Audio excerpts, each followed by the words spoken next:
예, 안녕하십니까. 장달령 변호사입니다. 아, 금요일, 내일, 토요일, 일요일 또 즐거운 주말이 기다리고 있습니다.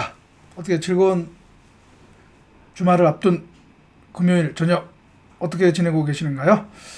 저녁 식사는 하셨는지 모르겠습니다. 저도 이제 요 방송 사전 녹화 마치고 정리하고 이제 퇴근을 할까 합니다.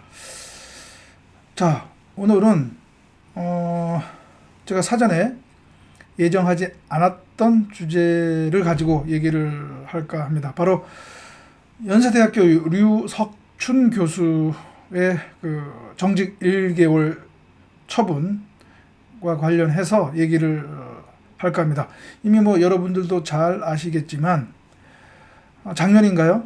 그 강의 중에 한 발언 때문에 류석춘 교수가 지금 곤경에 처해지고 있죠. 이제 강의 후에 강의를 마치고 이제 학생들과의 질의응답에서 여학생들의 어떤 질의에 의견을 피력하는 과정에서 그 이제 위안부의 이제 그 일제 시대 때 그 위안부 여성들의 어떤 자발성 여부와 관련한 그런 이제 그 의견 대립이 있었는데 학생들과 그 이제 발언과 관련해서 어젠가요? 그 연세대학교가 유 교수님에게 정직 1개월의 가볍지 않은 징계를 내렸죠. 그래서 이제 그거가 관련해서 지금 또 여기저기서 이제 논란이 되고 있고, 그 다음에 또 유 교수님은 그 불복을 해서 법에서 정해진 그 불복 절차를 이제 밟겠다라고 하는 것 같습니다. 자, 그런데 우리가 또 이제 여러분들도 이 문제에 대해서 판단을 하실 텐데요. 일단은 항상 판단을 할 때는 정확한 사실관계를 아는 게 필요합니다. 그래서 이 지금 유석춘 교수가 연세대학교로부터 그 징계를 받은 그 징계 사유는 그 위안부에 관련한 발언이 아니라 학생들과의 주고받은 어떠한 논쟁에서 유석춘 교수가 그 현재의 그 매춘 여성들의 어떤 그런 자발성과 관련해서 그 여학생에게 우리 학생도 궁금하면 한번 해볼래? 라고 하는 그 발언 때문에 징계를 받은 것입니다. 그러니까 여러분들 혹시 위안부와 관련한 발언 때문에 연세대학교로부터 징계를 받았다, 이렇게 판단하시는 분도 있을 수 있는데, 이제 그것은 아니고 그 여학생도 한번 매춘을 해볼래라고 하는, 이제 그것은 여학생 측에서 이제 주장하는 것이죠. 그러한 어떤 성희롱성의 발언을 들었다라는 것이죠. 그래서 그 학생들이 이제 그렇게 주장을 하는 것입니다. 그런데 유 교수님은 그런 취지의 발언이 아니라 학생도 한번 연구를 해볼래라고 하는 취지로 발언을 했다는 것이죠.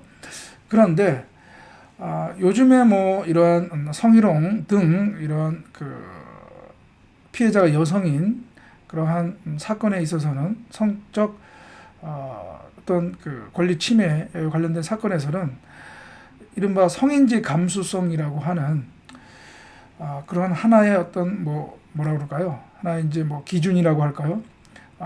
그것에 의해서 그러한 피해를 입은 여성들에게 유리한 판단이 이루어지고 있는 것은 사실이죠.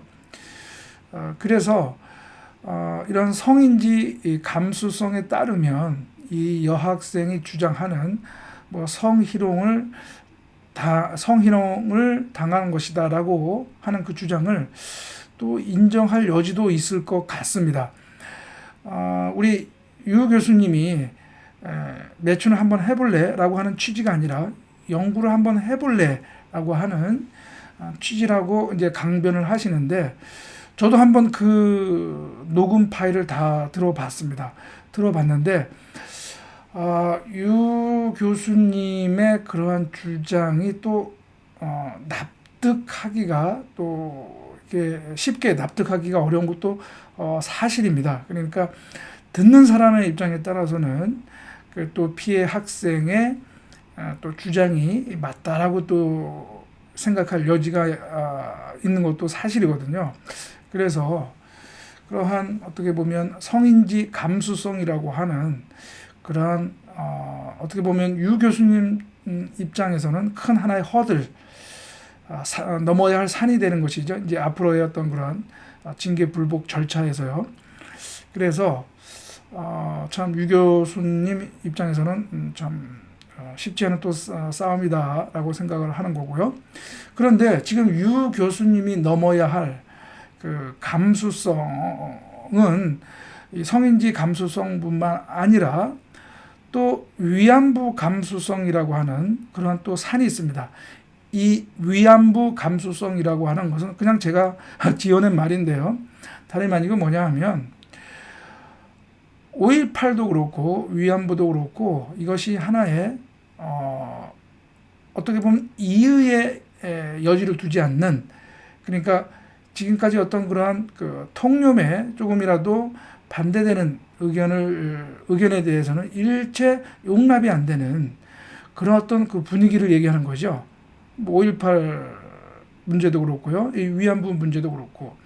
그래서 저는 그것을 제가 그냥 한번 감수성이라는 말을 붙여서 위안부 감수성, 5.18 감수성, 저는 이렇게 부르고 싶습니다. 그러니까 그런 어떤 일체의 어떤 이견도 허용하지 않는 그런 어떤 그 분위기를 얘기를 하는 거죠. 왜냐하면은 지금 그 정의기억연대인가요? 요즘에 또 무슨 뭐 그 이용수인가요? 그 할머님의 어떤 그런 발언 때문에 또 문제가 되고 있긴 하는데, 이 유석춘 교수의 이 강의 중에 위안부의 어떠한 그 자발성과 관련된 발언, 그것을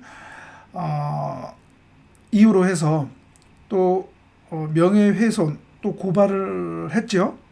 그래서 그게 이제 뭐 조만간 또 수사가 이루어진다고 하는데, 또 그 수사에서 우리 또 유 교수님은 참 뭐라 그럴까요?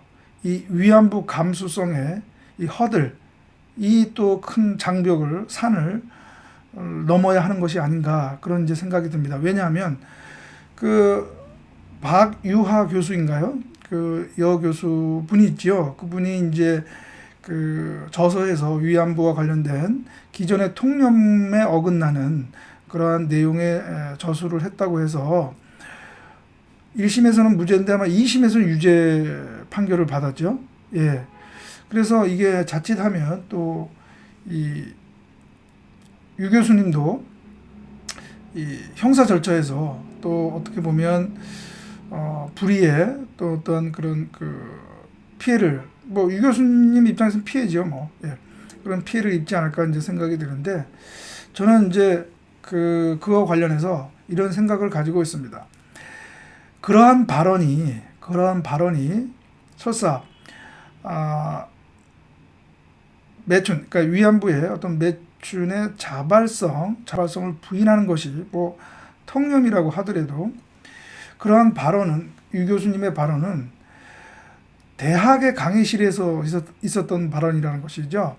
그리고 그것은 유 교수님의 어떤 주관적 판단에 따른 발언이라는 것이죠. 그러니까 학문의 어떤 그 자유가 보장되는 대학에서의 강의에서 발언을 두고 그것을 형사 문제로 그렇게 억지로 엮는 것은, 그것은 우리 헌법이 보장하고 있는 학문의 자유, 대학 교육의 자유에 비추어 봤을 때에는 문제가 있다라고 이제 볼 수가 있는 것이고요. 만약에 그러한 발언이 고등학교나 중학교에서 이루어졌다라고 한다면 그것은 문제가 될 수는 있겠죠. 예. 왜냐하면 그 발언을 듣는 학생들이 초등학생, 중학생, 고등학생이 학생과 그리고 대학생과는 전혀 또 우리가 차별해서 봐야 되는 것이고, 엄연히 대학은 우리 헌법에서 그런 대학의 자유, 그 다음에 또 대학 교육의 자유, 학문의 자유를 보장하고 있기 때문에 그렇다는 것이죠. 그래서 인원고 사태 때도 사실 그런 어떤 편향적 정치 사상 주입이 있었는데, 그 서울시 교육청이 그러한 사실을 인정하면서도 무슨 뭐 선생 교사들의 의도가 뭐 그렇지 않았다, 또는 뭐 학생들에게 뭐 자율성이 있었던 것이다라는 이유로 해서, 저는 인정하지 않지만 뭐 그 교사에게 뭐 징계를 내릴 정도는 아니다라고 했지 않겠습니까? 오히려 그러한 판단이 저는 유석춘 교수님의 사례에 적용될 수 있는 것이다. 유석춘 교수님이 그런 발언을 우리 대학 여학생들에게 강요한 것도 아니고, 서로 논쟁하는 과정에 있어서 어떻게 보면 학문의 자유 측면에서 서로의 의견을 주고받은 것인데, 그것을 이른바 위안부 감수성에 반한다고 해서, 반한다기보다는 위안부 감수성에 따라서 유석춘 교수님에게 명예훼손의 그러한 책임을 묻는다, 형사 책임을 묻는다, 저는 그것은 아니라고 합니다. 물론 유석춘 교수님에게 사회적으로, 도덕적으로 비난이 가해질 수 있는 것에 대해서는 뭐 제가 뭐라고 할 수는 없지만, 그러나 유석춘 교수님의 그러한 발언을 형사 처벌까지 한다는 것은 조금 지나친 것이 아닌가, 그런 생각이 듭니다. 그래서 아무튼 그렇고요. 마지막으로 제가 이제 개인적 저도 경험을 말씀드리면, 저도 몇 년 전까지 바로 유석춘 교수님이 다니시는 그 대학교에서 학부 강의를 한 적이 있었습니다. 몇 년 동안 스포츠 정책 및 법이라고 하는 과목을 맡았었는데, 제가 그 과목 강의 시간 중에 흑인 선수와 관련해서 저는 농담 삼아 한 건데요, 이제 흑형이라고 제가 얘기를 한 적이 있었습니다. 흑형.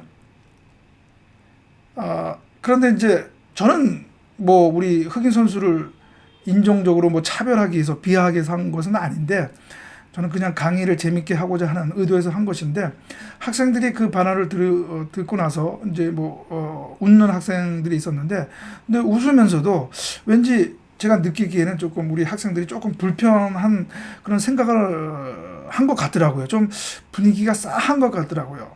그래서 제가 나중에 생각해 보니까 이것이 학생들 입장에서는 이게 인종차별 또는 흑인 비하 이렇게 느껴질 수도 있겠구나 하는 생각이 들더라고요. 그래서 그 이후로는 제가 이제 흑형이라고 하는 발언을 이제 삼가고 있습니다. 예, 제가 마지막으로 개인적인 경험까지 말씀을 드렸습니다. 예, 그럼 오늘 금요일 밤 강의는 여기서 마치고요. 우리 다음 강의 시간이 아니고 다음 방송 시간에서 뵙겠습니다. 감사합니다.